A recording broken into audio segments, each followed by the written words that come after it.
പ്രചരണത്തിനിടെ UDF സ്ഥാനാർത്ഥി ഫാത്തിമ തസ്ലിക്കെതിരെ വർഗീയ ചുവയുള്ള പരാമർശങ്ങൾ നടത്തിയെന്ന പരാതിയിൽ പേരാമ്പ്രയിലെ LDF സ്ഥാനാർത്ഥിയും CPIM നേതാവുമായ TP രാമകൃഷ്ണന് തിരഞ്ഞെടുപ്പ് കമ്മീഷന്റെ നോട്ടീസ്. UDF നൽകിയ പരാതിയുടെ അടിസ്ഥാനത്തിൽ ഡെപ്യൂട്ടി കളക്ടർ അജിത് ജോണാണ് നോട്ടീസ് നൽകിയത്. പേരാമ്പ്ര മണ്ഡലത്തിലെ LDF പര്യടനത്തിനിടെ പ്രചരണ വാഹനത്തിൽ നിന്നും ഉയർന്ന അനൗൺസ്മെന്റ് ആണ് വിവാദങ്ങൾക്ക് തുടക്കമിട്ടത്. മുസ്ലിം ലീഗ് സ്ഥാനാർത്ഥി ഫാത്തിമ തസ്ലിയെ കൗമിന്റെ കുട്ടി എന്ന് വിശേഷിപ്പിച്ച് മതപരമായ ധ്രുവീകരണത്തിന് UDF ശ്രമിക്കുന്നുവെന്നായിരുന്നു അനൗൺസ്മെന്റിലെ ആരോപണം. ഇത് വോട്ടർമാർക്കിടയിൽ വർഗീയ വേർതിരിവുണ്ടാക്കാൻ ബോധപൂർവം ശ്രമിച്ചുവെന്നാണ് UDFന്റെ പരാതി. വിവാദ അനൗൺസ്മെന്റിന്റെ ദൃശ്യങ്ങൾ പുറത്തുവിട്ടുകൊണ്ട് UDF തിരഞ്ഞെടുപ്പ് കമ്മീഷനും പോലീസിനും പരാതി നൽകിയിരുന്നു.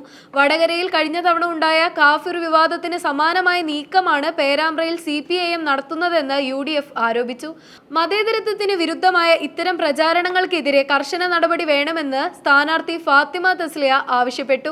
വിവാദം ഉയർന്നതിന് പിന്നാലെ പ്രതികരണവുമായി TP രാമകൃഷ്ണൻ രംഗത്തെത്തി.